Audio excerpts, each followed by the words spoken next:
Hey, good morning, or I guess it's good afternoon if you're on the East Coast. I'm so glad that we're all getting a chance to get together for this refresh, review, and reinforce follow-up webinar. Steve has joined us, Steve Dahlberg from Training Magazine, and when we were talking about the gamification program that we did at Innovations in Training this past month, we thought it would be a nice idea to follow up with a webinar a short time after going through the certification so that we could think through again, how do we apply this in real life in the workplace or for our clients if we're a consultant, like a lot of you on the call are independent instructional designers and consultants. So Steve, I'm glad to see that you're on the call with us. Thanks for joining, and Steve will be jumping in from time to time, and also any questions that you have that you want to direct towards Steve, you can do that also, because we'll give you the opportunity to do that. And then as we were talking about doing the reinforcement webinar for the people who attended the Innovations in Training conference, I said to Steve, well, why don't we open it up to everybody? And he said, great idea. So that's what we're doing. So let's roll. We are recording this, so you'll be able to access it later if you'd like to review anything one more time. Okay, let's start with what we're talking about here. Motivational design. You know that for us at Sententia, this is a big deal, that this is what gamification is. It's about the psychology of what causes people to take action or not take action. Why are they not doing what we'd like them to do or what needs to be done? But we're using game mechanics, the game elements, in a non-game context. So that's the definition that we're working from. It may or may not involve technology. We're going to look at some examples of both today. Of course, all of you on the call have been through some form of our level 1, either live or on our virtual platform. You may or may not have had the opportunity to go through the Blue Rabbit gamified level 1. That's always an option for you.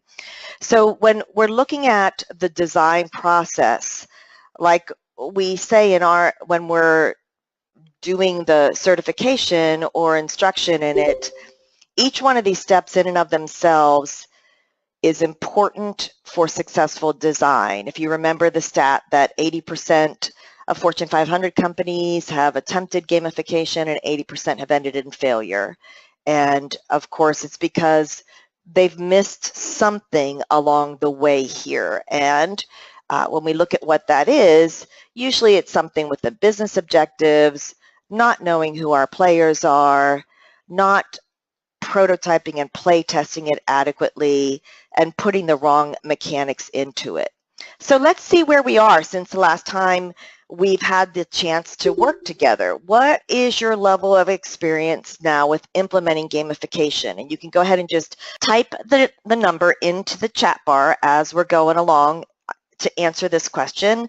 And it doesn't matter where we are, it's just where we are. So type of 4 if you have now, since taking the level 1, designed and or delivered some kind of gamified training program. A 3, even though we've talked about that gamification is not a game, I know that some of us have, that's where we've started, is that we're making our training more game-like. How about a 2 if you completed the level 1 case study but you've not yet implemented, and a 1 if you have not yet completed the level 1 case study. All right, Jesse, good job. You completed the case study and you did a good job. Tammy Ball, her submission was one of the best I've ever seen. Dan, 3 or 4. Beth Cooper, almost out of 4. Good. David McNair, 3 to 4. David's done an amazing job. Beth Cooper. Sean, still working through the course. I know, Sean, there was some challenge with communication. Accidentally got left off the list somehow. So I'm glad that you're staying in there and staying committed to your professional development. Jeff, I know I owe you a review on your submission. Claire, I think I owe you a review, or I might have done it late last night. So process also complete. Yeah, Donna and Tracy attended the Innovations in Training. Donna's been in our virtual. They don't work at the same location, but they do work for the same company, and did the submission together, and it was just top of the line, very good user experience, top notch. So all well, all good. The thing on here is that as we're looking at implementing it into our actual work, whether it's for the company we work for or as a consultant, it is about following the process. If you participated in that, take a screenshot of this. You get an apple for the teacher badge, because I love that you participated no matter where you were on that scale, and I love that you're here today. So that's like bringing an apple for me as the teacher. So take a screenshot. You know how this goes. I want us to be interactive and engage with each other, and we have a chance to win some pretty cool stuff at the end. So you have to earn at least 4 badges, and you earn the badges from participation. So if you want to take a screenshot of that to keep it, that you've earned it if you participated. Hey, I wanted to let you know that I got this icon, this Apple icon, from VectEasy. I've recommended this website in the past, and I use it regularly. Really great tool, free. You can access, there's things you can purchase, and there's a ton of free things. So this, I typed in the search bar education, and I got a bunch of badges that are great. So that's just a little tip for you. We're always looking for cool tools. So let's go through the process. Let's do it a run through. We know we start with level 1. Who's going to be playing the game? What are the business objectives?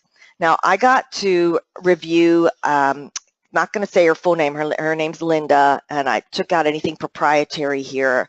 Got to review her level 1 submission last night, and Linda did an awesome job. Her eye for design and her creativity is fantastic. And one of the things that I talked about in her review is that as you read this is what she's been given this directive to design a training. And we've all been there at some time, right? And employee retention. Engaging managers and leaders in a productive environment where all employees form a culture of collaboration and dedication to the success of the new venture. Learning design to provide key qualities of leadership, great customer service, responsibility, be designed for all employees who are in positions of leadership, including all existing leaders. The training will provide, this is proprietary, so I blurred that out, designed to raise employees to an effective level to meet the business goals. So that's roughly what she was given to design her program. And let's think through this now as you think about what that means to you in design. As good as her submission was, as high quality as her graphics and her mechanics, Linda is being set up for failure because whoever gave her this directive, the training needs are so obtuse and subjective that we don't even know what a clear picture of success will look like. What numbers are going to be used to measure whether or not the managers are making the necessary changes. There's been a merger in the company, and the managers, some have left, some are staying. They need to make changes in their attitudes and increase their skill level to fit with the core values. And it seems wide open to opinion and not based on some kind of micro indicator that's measuring results. I mean, what are they comparing? How will they know if it's gotten better? And I'm reading a great book over break. It's originally was published years ago. I'm not even sure how I heard about it. The author's name is Coonradt, C-O-O-N-R-A-D-T, Charles Coonradt, and it's called The Game of Work. And in there's something that I read the very first night when I flipped open, and I've been thinking about it ever since. I put this up on Facebook last night. There are 3 kinds of workers, and you can fill in that last word with anything that you're designing for. Managers, leaders, executives, contact center employees, teachers, classroom teachers, students, whoever that last word would be. There's 3 kinds of them. Those who know they're winning, those who know they're losing, and those who don't know the score. And gamification is based on feedback and reinforcement of specific actions. So what actions do we want players to do, and how will we know that they've done it so that we can create the infamous feedback loop? Now, depending on when you took your level 1, you may or may not have seen this chart, so I wanted to bring it back, but this is from Nir Eyal. This is his website, niranfar.com. He's got a great blog. He wrote the book Hooked, which should be on all of our shelves and read again. But it's all about creating this loop. There's a trigger that's either an external trigger, some kind of extrinsic motivator, or an internal trigger that causes us to take an action. There'll be some kind of reward. It's a variable reward. It's not consistent. It's not the same. It's not 10 more points that causes us to create some kind of investment. We did some work. We see some kind of feedback that causes us to take action again. And if you did see this in one of my classes, you know I was doing this about how habits are created, and that right now 93% of us own a cell phone. 66% of us would leave our lunch and rather than not take our cell phone to work because we can't live without our cell phone. We'd rather starve than not have our cell phone. And 1/3 of us say we'd rather give up sex than not have our cell phones. And I always think, which third are you in? I don't know. But the point is that unless we know exactly what this is, what is the action that we're wanting them to take, we can't reward it. We can't give feedback. We don't know how well we're doing. In that book by Coonrat, isn't it good, Tammy? It's so good. In that book by Coonrat, he's talking about the difference between the audience at a hockey game and figure skating. And there's not like a plus or minus, good or bad. It's just a difference. At a hockey game, it's loud, they're screaming, there's fights breaking out. It's because they constantly know the score. They know the rules. They know what they'll be penalized for. They know if they're short on the ice. They know, if it's a power play. They know all of that because it's constant feedback. In figure skating, it's so subjective. It's, they hold up cards at the end. They vote based on what they feel like, how it measured against some kind of scale. And everyone in the audience has no idea, unless they just fell or wiped out on the ice, how anyone is doing. So his point, Coonrat's point in the book is like, are you leading? Are you designing learning? Are you designing your training? Are you giving information so that when people take action, they know exactly what the score is, or are they having to wait for their annual review to know how they're doing? So are we leading or managing like an ice hockey team, or are we leading or managing like figure skating? And it's a really great concept for us to keep in mind as we're designing gamification. So here's a question to you, and I want you to just think about it and just type. There's no right answer to this question, so whatever you want to contribute in the space bar on it. When you think about a program that you're working on right now, or you're thinking about working on, or one you'd like to do, you've been given a directive maybe for the new year, what is it that the players need to do? If you're designing some kind of learning program, not what do they need to learn, what do they need to do? What actions do you need them to take to measure against the baseline? If it's a productivity issue, like at a contact center, what should it be per hour versus what is it? Again, I'll use contact center.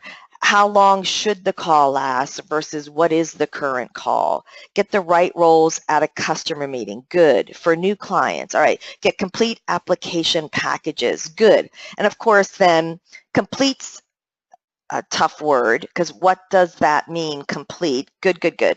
Focus more on the people when they are implementing change. Okay, I know, Tammy, you're working on that. And these, again, focus more on the people when they are implementing change. Again, what exactly are we looking at? Hold one-on-one meetings to share employee progress, status, and coach, complete tasks within new systems, provide customer service in correct sequence to standards. And I'm going to go back to Coonrat's book and his idea of using some kind of micro level of measurement, something that's so finite that we have no question over whether it's been done or not. Like holding the one-on-one meetings, that's good, but are we just measuring out actions, or are we measuring outcomes then? So I'm not criticizing it. I'm just, again, wondering as we're sitting here, if we hold the one-on-one meetings, what are we hoping that will accomplish? How is that going to help us meet the business objectives? What are they not doing now that we want them to do? What are they doing well that we want them to continue to doing? Holding the one-on-one meeting, that could just be a checkbox item done, and nothing has changed on the other side of it. So again, it's not a criticism, it's just this is where we have to, in our design, we're used to kind of thinking helicopter view, and we got to really get down there into the minute play-by-play action and improve enrollments. I know, Donna, on your design, understand roles with their programs. Their program is working with online education and the faculty member there. Connect with the right individuals to get the answers needed to complete their projects. Good, good, good, good, good. Nanette, hold one-on-one meetings to share. Good. Forecast project completion. Good, good. Completion. I like it. Very good. All right. Thank you for thinking through that, and I want us to keep thinking through it. If you participated and thought, you get the Shoots and Scores badge. When you think about basketball, we need that basketball player to do something very specific. We need them to get the ball down the court, we need them to shoot, and we need them to score. There's a lot of different ways they can do that. Different coaching techniques and different skills levels and different age groups will teach different strategies for making that happen. But it's very specific that we need to end up with more points on the board than our opponents, and those are specific actions that will create the outcome that's necessary. So thank you for participating in that, and you get the Shoots and Scores. Shoots and Scores! Yeah! The crowd goes wild. Way to go. Y'all did great. Okay, back to the map. Level 2, the narration. I wanted to show you some examples because if you're like me, it might be that you think I'm just not all that creative, and where do I get the ideas? And you know that we discuss lots of different ways to get that. But just some initial examples. Kathy or Apollo, she's from I think Central Florida chapter ATD. She attended in Orlando earlier this year. She put her whole, it's a coaching program where the character is this pace car, and it's designed around this game board, and they earn, you know, there's obstacles, there's challenges, there's outcomes, but it's just such a great, simple, but effective design using something that we all understand. We have a common reference there, and she is using it for a coaching program that she designed. This one by Jared Davis, I met him at the Serious Play Conference in North Carolina earlier this year. By the way, Serious Play is going to be held in Washington, D.C. in July of this year, and it's a really great conference for thinking about playful design.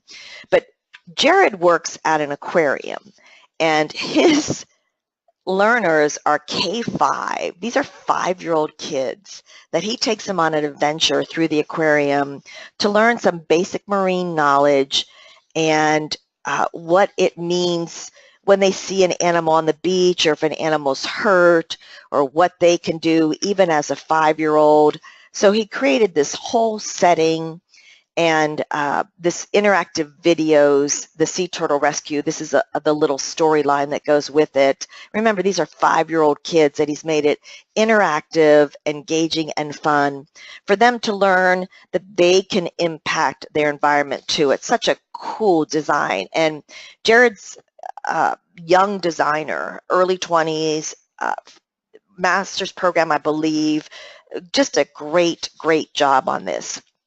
This is Sonia Scott, I think ATD Houston chapter, and these are just some of her characters that she developed for, she did the stress management, the standard case study that we do in level 1, And so she designed this whole program about stress reduction, and the director, Jill Hardcase, is a new leader in her role, responsible for developing applications. The actions take place within each of Mike's internal organs.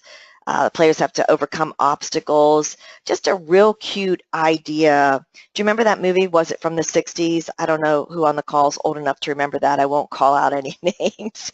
But remember where the scientists made themselves small and they went inside the body? What was the name of that movie? Does anybody remember that? But that was, I thought of it right away when I saw this, and it's just a great, fun, simple design for stress management application in the workplace. This one, another just great example. This one was created using Powtoons by Donna Gintz for the state of Arizona. They're working on lean, and I can't show you the animation of it, but this is an whole animated with the Mission Impossible theme. This whole face, it starts digitized, and then it comes more clear. These guys are coming down on their ropes on the helicopter. The whole Mission Impossible theme's playing while they're doing it. They're introducing the lean process to the people who work in this area for Arizona, and they have their morning briefing, and they have this whole spy mode to it. So using a tool like Powtoons, if you're not familiar with that, Powtoons so it's a freemium type of website where if you want to get some of the really cool stuff, but it's nominal. It's not out of reach for any of us on the call to be able to do that. So I just wanted to give you a quick run through of some of the things that are using some video applications, some LMS, some instructor-led training, some using tools like Powtoons out there. Sky's the limit. Our creativity is the only limit. So what's your story? What's the narrative? Is it a cohesive thread? Are all your learning activities, graphics, ancillary tools tied to this narrative? What are you thinking about for a program, the ones that you were just, as you were looking at what actions we want them to take in your previous answer that you typed into the chat bar? What is your narrative that you're using to create that magic circle? Do you remember, you can go ahead and type it in the chat bar for me, I'd love to see it. Do you remember that storytelling promotes context, emotional engagement, and stickability? It creates positive outcomes in the workplace. It helps for learning to happen because it creates that context. It helps it become sticky because we remember characters and situations. It gets the emotional engagement as we see our characters overcome challenges. A new hire salesperson who must learn about the vertical into which they must sell. Good. Broker shop. Good, Dan. I know some of you on the call, I know what your storyline is, but I'm not sure if it's proprietary, so I'm not going to say it out. But Rylan, the IT consultant. Yes, Claire, that's right. Good. The thing that we have to make sure in our storyline is that it's not just some story that we throw in at the beginning of our design and never come back to it.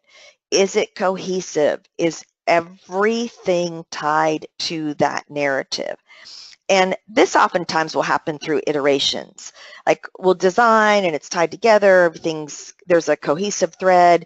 And as you implement it, you'll think, oh, you know what else we could do? Oh, what else would work really well here?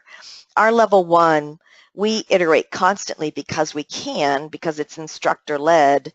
So it's not an app or something that's difficult for us to, when we see something that would make it even better, for us to come back in and add that. So if you're doing something like that, think about iteration as part of design. If you remember, for those of you who I saw this past couple months, a big turning point for me this summer was when I was doing some reading from Amy Jo Kim. So Amy Jo Kim, she does a fantastic blog. She's a game designer. What I learned from her is that It's just like writing's not about writing, it's about rewriting. Design is not about perfection first time out. It's about iterations. Iterations are part of design. That's why we want to get out there early with a minimum viable product, get it play tested so that we can iterate it. Let me see, Beth, Apache Kid. Yes, Beth, that was so much fun. Beth's Apache Kid. Reba the Resistance Fighter. Since our company is, yes, Fuel Education, we're using the storyline of completing a race. Clean tasks, that's good, good, good. That was such a great design, Donna. Tracking a hurricane as a narrative for project forecasting, good. Archaeological expedition leading to superheroes, Ainsworth and Ainsworth Consultants. This was a great, really kind of full-blown gamified training that David has designed. Very good, everyone. All right. Again, because you're thinking about storytelling and adding it into your game design, I want you to give yourself the artist badge, because what you're doing as you create this story is, remember, you're painting that picture for learning to happen. You're putting the backdrop there. And whether you're the actual artist or you have an artist who comes in to do it, that's not relevant. What's relevant is you've created this design so it can happen. So good job, and give yourself the artist badge for doing that.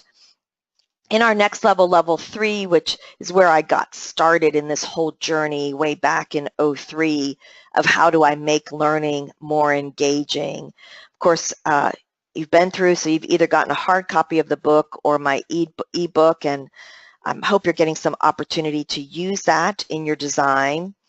But if you think about how long it takes to develop training and develop good, engaging training, does anybody remember, if we're going to do a level 3, highly immersive, interactive with avatars, for those of us who were at the Innovations in Training Conference, some of those things that we saw, does anybody remember what we learned from the Chapman Foundation on how much it takes per contact hour? I want you to go ahead and put that in the chat bar. If you don't remember the 53, Sean, thank you about the book. That's good, thank you. 53 hours, 180 hours, 80 to 100 hours per contact hour. Good guess, Beth. Nanette, 400. Dan, 40-ish. Good. When you think about fully immersive, how many hours it takes per contact hour and how much it costs, when we go back to designing, I'm just going to scoop back here 1 second while we're finishing answering that survey. When you think about designing good learning, whether it's instructive-led, no technology, or fully immersive, where we start adding in the technology over here in level 4, it actually is so expensive for us to do it. That's why our design needs to be solid. So if you've not seen this resource, go ahead and grab it, Chapman Alliance. To do fully immersive is 82 contact hours per, 82 hours of design per contact hour, $50,000 per contact hour. We don't need to be designing dull, boring training at $50,000 an hour. So that's why we have to really focus on how is learning going to happen? How are we making sure learning has happened? And not just so learning has happened so that they can do something different. So for guessing or calculating, you get to calculate the cost badge, because it's up to us to make sure that learning is happening so they can do something differently. We're no longer concerned just with what they're going to learn. We're concerned with what they're going to do. Level 4, mechanics. This is where we actually get to start interacting with the mechanics. You remember these basic human desires and basic human mechanics, just a real simple chart to get started. How many mechanics are there that we could possibly use in gamification design? Does anybody remember that number? What's the number of game mechanics that we could use? Does anybody remember? 300 plus, that's right, exactly right. And yet, what do most programs out there right now are focused on? 3 things. Points, they put some levels with it because they put a leaderboard on there, and they give some badges like we're doing in this, PBLs, that's right. And again, if we're doing a 1-hour training or a 90-minute, 60 to 90-minute like we're doing today, that's fine. But I'm just going to show you an example. This isn't like a huge, I'm not trying to diss this company. They do fantastic work, of course. It's not, but I'm just wanting to show you that why we have to focus on more than this. This is new. Adobe Captivate Prime 1.0 introduces gamification features. And what are they introducing? All they're doing is tasks and points, points and tasks, tasks and badges, leaderboards, points, tasks, badges. That's their gamified LMS that Adobe came up with. Uses the gamified feature, uses a scoreboard to showcase the ranking scores of leading competitors. Well, what do we know about this? What have we learned? What have we learned so far? Who's that appealing to in our group of learners? Does anybody remember who this appeals to? What type of learner likes this? All of us like it to some extent, but we're focusing on achievers, vengeance, yes, good, very good, Sean, very good. People who want status, competitive, highly competitive. And a lot of us know for the type of learning that we're designing, competition can backfire so negatively. The information that the whole LMS is based on fast learners, getting the learning done, get it done, get 20 points, get 100 points, get 300 points, get 500 points. Again, if you're doing a brief training, I say go for it. It could work in sales, Sean, most definitely. But we also have to remember that sales for our organization, if it's only competition, it will backfire because people will, instead of helping each other to get better, they will stab each other in the back to get the sale or get the numbers or get the points, whatever it is we're giving them.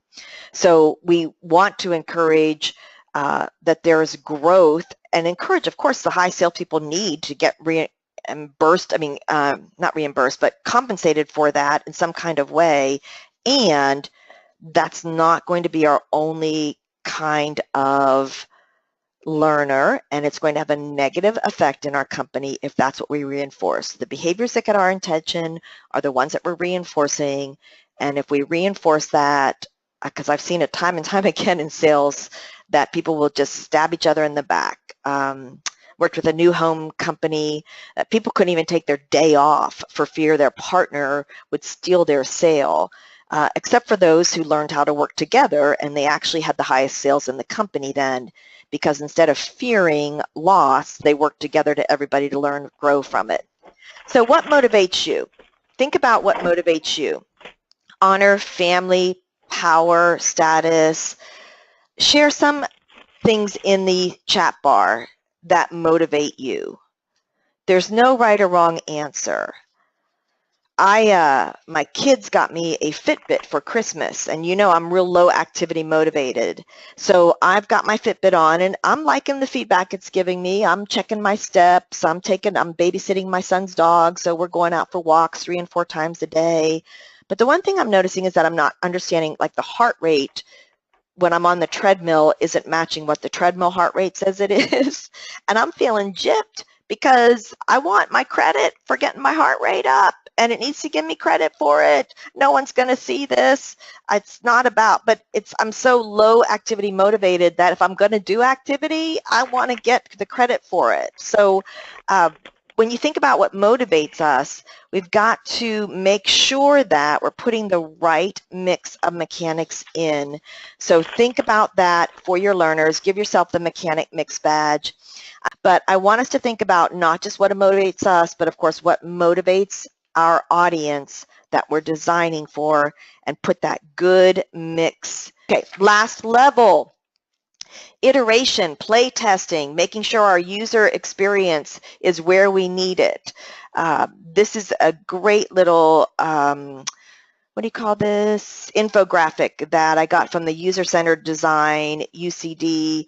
I don't know the exact website for this, but I can find it if you want it. You can always just email me and say, I want this, if you don't already have it. But it's all about user experience, and we got to get out there early, play type, proto-test. When you think about where we started with our level 1 map. I mean, this was a map I downloaded from somewhere on the internet. And then we started laying things out for how it should look, where the pieces should be, to where we are now. And we've got some iterations to do rolling into 2017.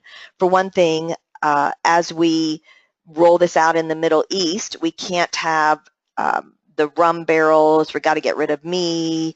We got to get rid of booty.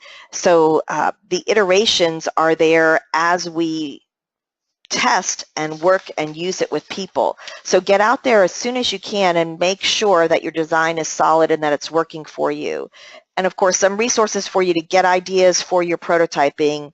I love Teachers Pay Teachers, VecDeasy, and the eLearning Heroes Community Articulate, because there's so much great ideas out there that people make available for us. Yes, Karen, we'll make sure and have that available, the Middle East version. We actually hired a woman who has her master's in Middle Eastern Studies to go through the complete, I mean, she gave us back, I don't know, a 50-page report of stuff we have to change, things that I had never even considered. It's all part of design, though. Remember what we learned from Amy Jo Kim. Iteration is part of design. We're not rolling out perfect. We're rolling out concepts, ideas, and making them as very good as we can through the playtesting and iteration. So now I want you to think about yourself, and I want you to open up your line to talk. I'll make sure everybody's unmuted. You can remute yourself if you want to. Questions, comments, concerns, needs, pain points about design. Okay. Anybody who wants to be open can be open, I think, at this time. So anybody want to raise a comment or question or concern about a project you're working on or something that's happened? Do you want to share something in your design? We'd love to hear the good, the bad, the ugly. I mean, we can all learn from it. Monica, one of the things, this is Donna, I think one of the things I've shared with you before is when we train our internal people, we have control over part of expectations and responsibility of completion and things of that. But a large part of who we design for are people that we have zero ability to hold them accountable for certain things. So everything we do, we're basing, there has to be that intrinsic, something that's out there that tries to intrinsically make them want it to complete and buy in to what for many is a huge change, is a huge shift. So we do struggle with the fact that the people that are going through our trainings, they may not have buy-in. They may actually want to torpedo a new program that their school is implementing in some cases. Not all cases, but in some it's true. So sometimes we're fighting this completely uphill battle of having training become more important than the time to get it out the door. Say that last part again. A lot of times, help me with that. Yeah, a lot of times we're battling the always, okay, you have to give us something, you have to give us full training, but it needs to be in like basically 2 minutes, but I need to understand 5 different new systems and then a whole new way of teaching. Right, right, and right. We don't have, for our internal people, there's a huge community and a huge buy-in and a huge support system, but for our external users, that in many cases doesn't exist. So it's that concept of we think we have some good things, but it's kind of leading the horse to water, but you can't even get the horse to even look at the water sometimes to drink. So yeah, it's a struggle that way. It is, and if you think about it, I think it's you're talking about school? Can I say it? School teachers? Is it teachers, faculty? Yeah. Well, it could be teachers, it could be administrators, it could be private schools, it could be public schools, because we're partners with a lot of different programs, but yes. So, and some are coming to us for such very, very reasons that, like, when you talk about knowing who the person is that's training, we're developing for such great varieties that sometimes that's really difficult. Yeah. And Steve, feel free to jump in with any ideas that you have. I think that, Donna, when you look at it, and it comes back to most of us don't change or don't want to change until it becomes so painful we have to change. That's most things in life. Two is that even for us, like as instructional designers, like I'm looking at all the stuff coming out right now about virtual reality, and my first thought is, oh no, oh no, oh no, I've got to learn all this now, because we already have so much on our plates, and so do those teachers. But what hasn't been made apparent to them, and I'm not saying it's you that hasn't made it apparent, I believe it's leadership, is that what's in it for them? How will this benefit them to take the time to learn it? What's going to be the good for them on it? And when we don't understand that, and even when something is good for us, we still resist that change. Tammy Ball turned in a fantastic case study submission on working with an organization on change, because it is so very, very difficult to do. Steve, what are your thoughts on this?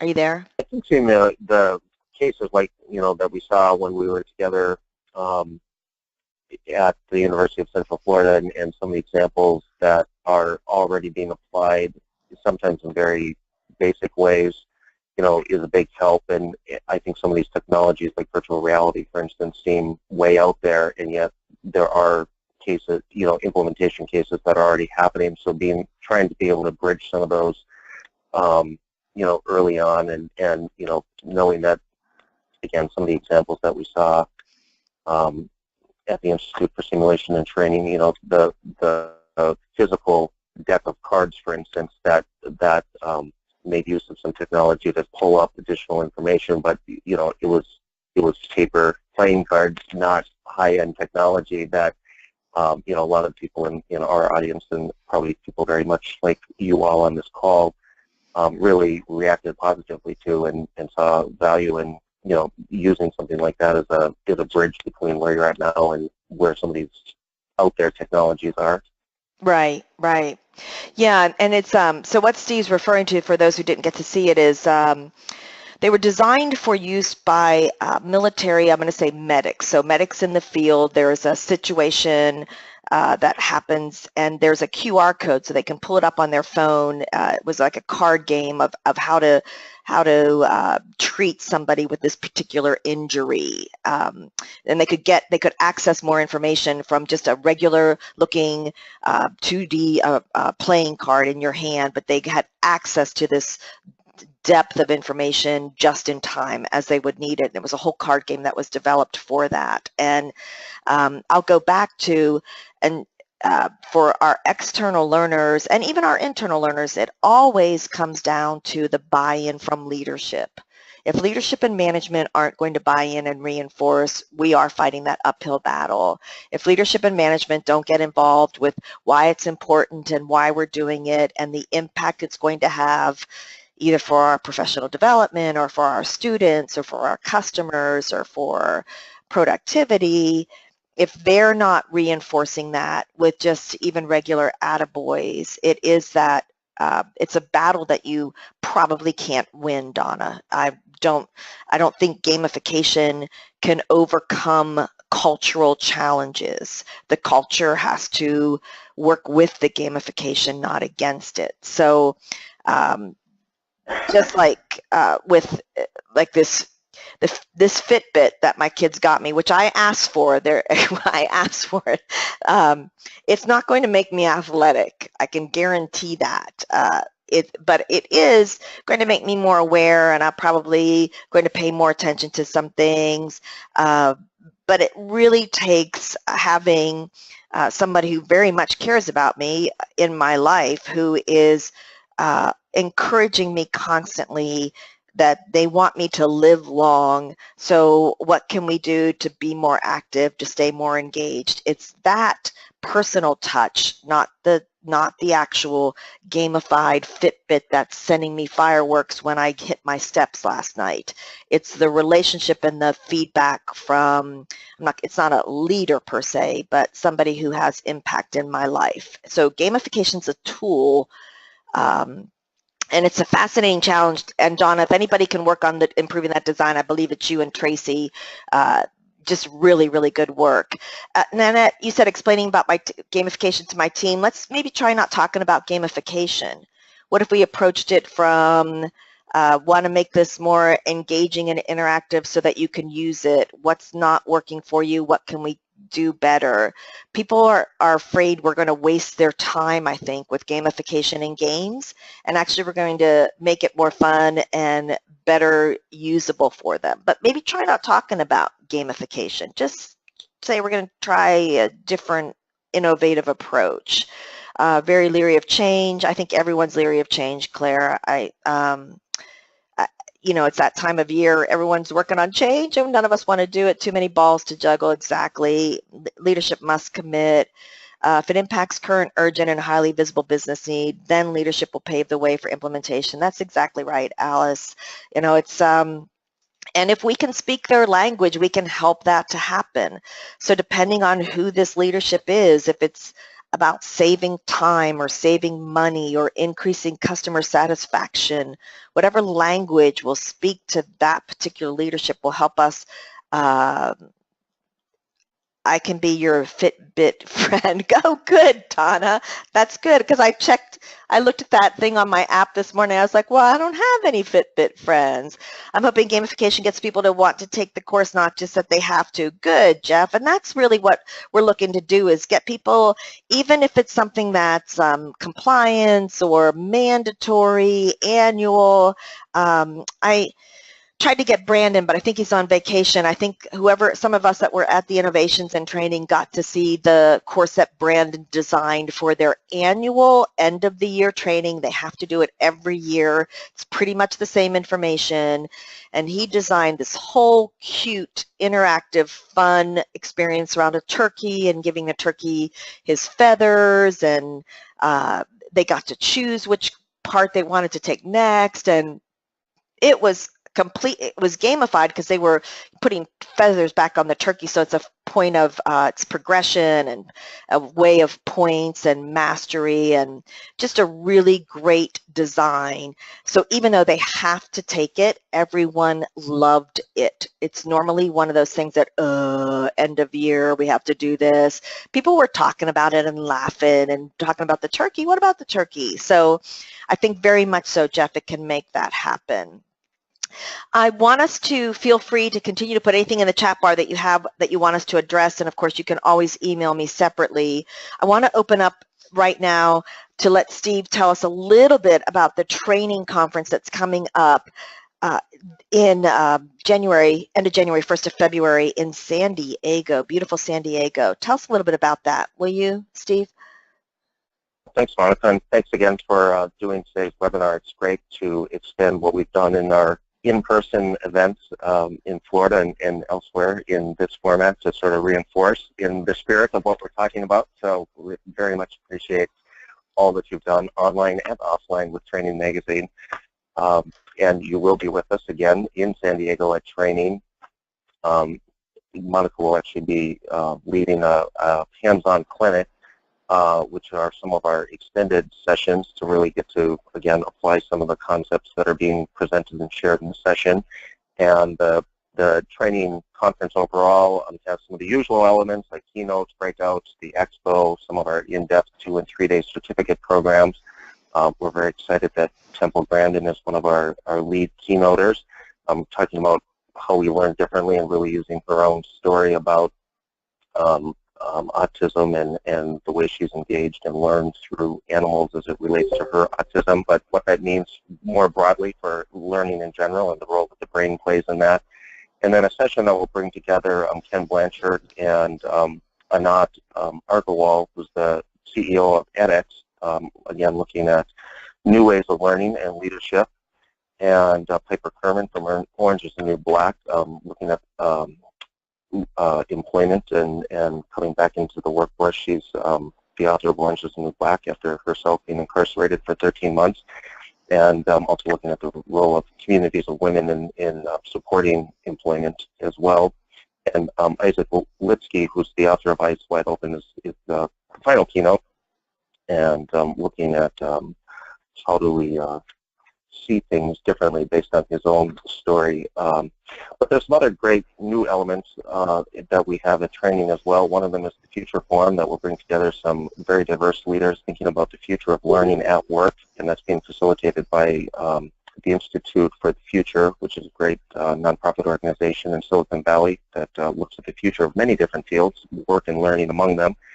The Training Technology Test Kitchen is a great thing that this will be the third time we've done it, where you can actually get mini demos and try different apps and have questions about training technologies, very much including gamification, and get to get expert advice, whether you're just getting started or you're way down the road of expertise and looking for some new ideas.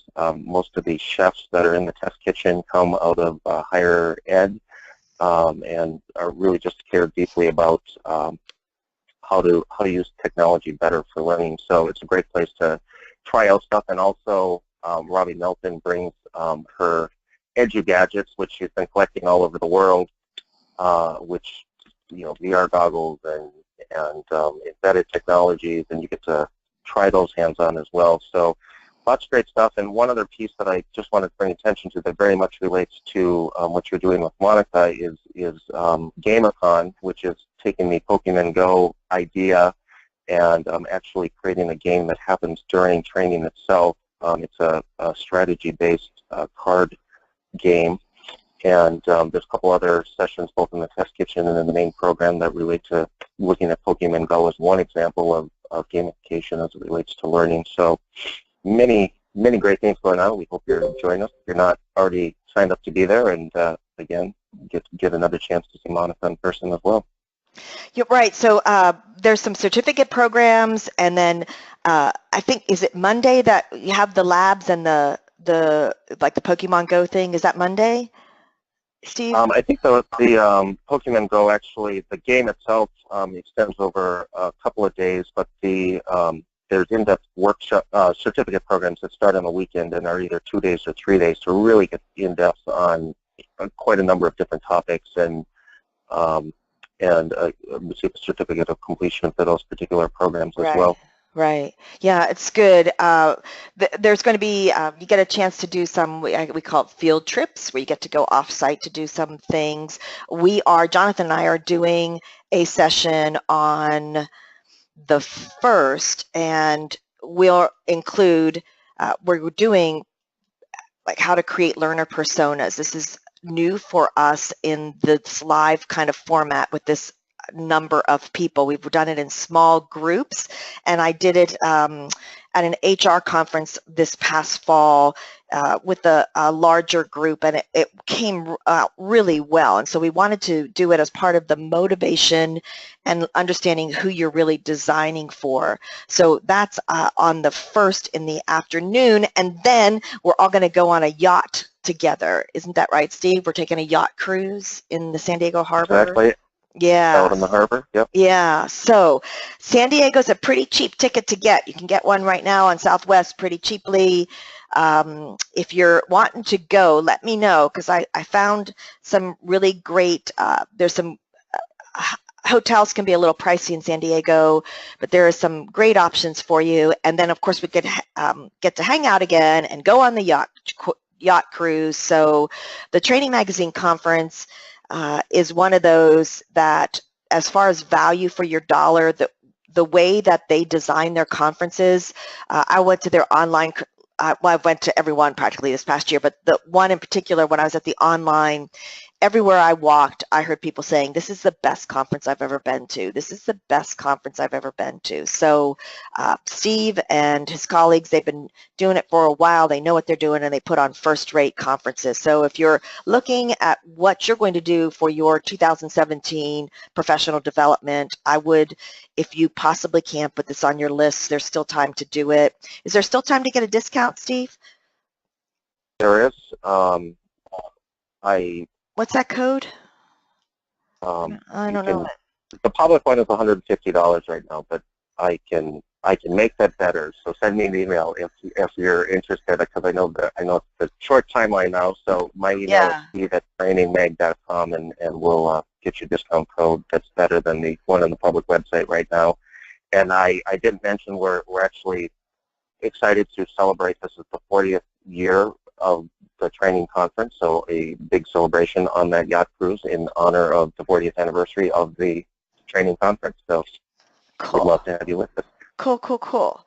So steve@trainingmag.com. So if you want to go, I know he can get you, like you said, he'll get you that better discount for the conference registration. So that's great. Thank you so much, Steve. Okay, and thank you about Jesse. It does, doing the learner persona, see, we got this because Jonathan has been doing this with his marketing for clients forever, creating marketing personas, customer personas. And we were like, well, why aren't we doing this for learners? And so it's part of our level 2. Forget this down here. I just grabbed this slide from our level 2 program. But we're wanting to really focus on who we're designing for, what's their pain points, their motivation. So we'll be doing that in that 3-hour lab session that we're doing hands-on on the 1st. It is a great conference. Thank you, Steve, for putting that out there.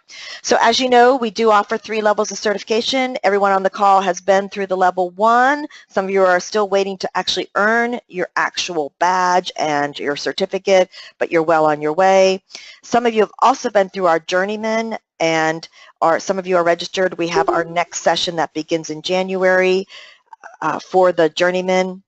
So your chance to win, if you've earned at least 4 badges, what I want you to do is to just type your name into the chat bar that you've earned at least 4 badges.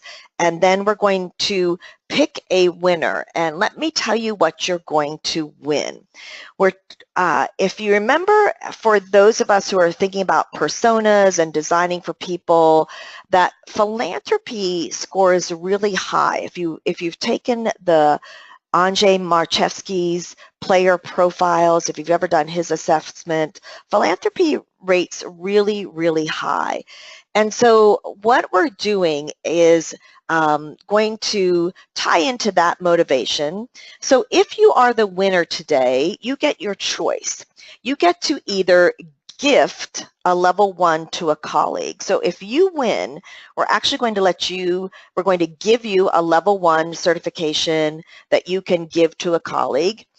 If you're thinking that you want to do level 2 and you're the winner, then what we'll do is when you register for level 2, we'll also then let you give a level 2 to a colleague. So that's a $497 value. The level 1's a $297 value, and you get to be generous and help somebody else in their professional development. Steve Dahlberg, pick a number, any number. 3. 3, all right. That would be Dan Hurt. Dan Hurt is the new voice of Nick. So Dan is doing all our voiceover, so we're working together with him, but you can still gift it to somebody or gift the level 2 to somebody too, Dan. That's fine with us. On the new Doodly videos that Jonathan's been creating, that is Dan, and he is so good at voiceovers. He can do anything. And for our next, we're doing something with an Essentials series that he's actually going to be doing the pirate voice too. So Dan, congratulations, you are the winner. Way to go. Very good. And if you go to the conference, if you got the 4 badges and you're at the Training Mag conference and you go on the yacht, I'll buy you a drink if you got those 4 badges. If not, next time we're in town together, I'll get you one, or coffee if you'd like. Thanks for being on the call to go. Way to go, Dan. Way to go, way to go. All right, so don't forget, level 2 comes up January 16th. If you want to get into that gamification journeyman, continue. It's pretty intensive. It's pretty intense. So we go deep, we go hard, we go fast, and you get to go really into player journey, mapping the player journey, thinking through algorithms and how it all works.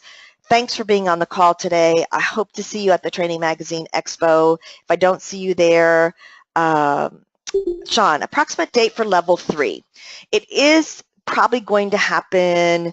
We just were trying to map out a location. I'm going to say nail it down. We just had a conversation about that this morning. And I'm thinking I don't want to do it in the fall, probably May, late May, early June.